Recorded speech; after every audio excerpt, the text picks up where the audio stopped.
Congratulations on considering the role of student member of your district's Board of Education.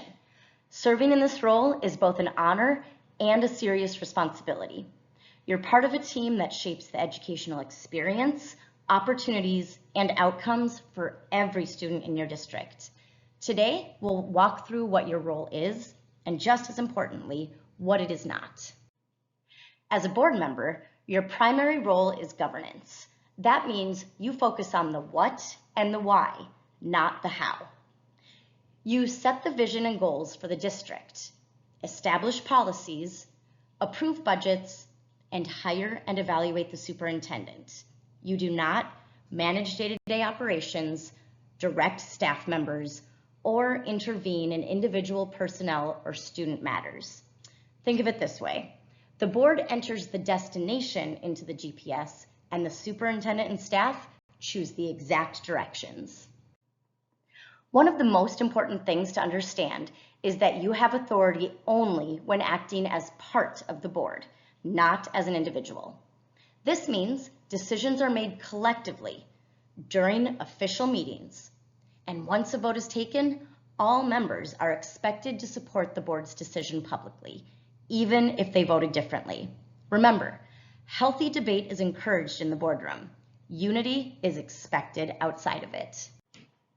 A key responsibility of the board is to define what success looks like for the district. This includes establishing a shared vision for student achievement. This is typically found in the district's strategic plan, and decisions are tied directly to the vision. Setting measurable goals that the superintendent will achieve, and monitoring progress using data to show success. Your focus should always come back to one question. How does this decision improve outcomes for students?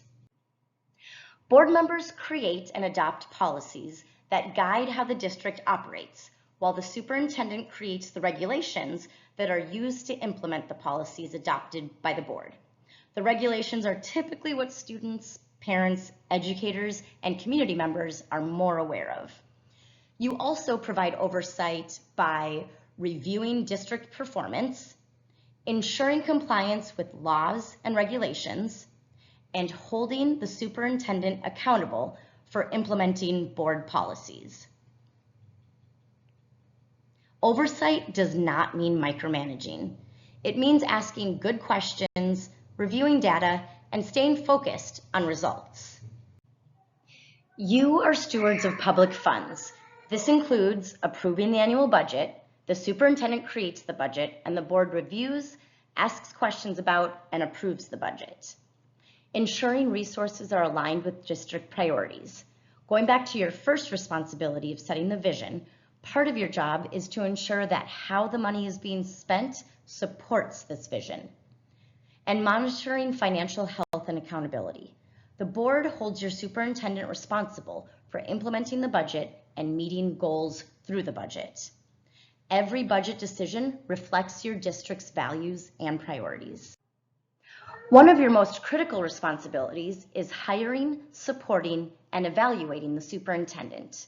A strong board-superintendent relationship is built on trust, clear communication, and defined expectations.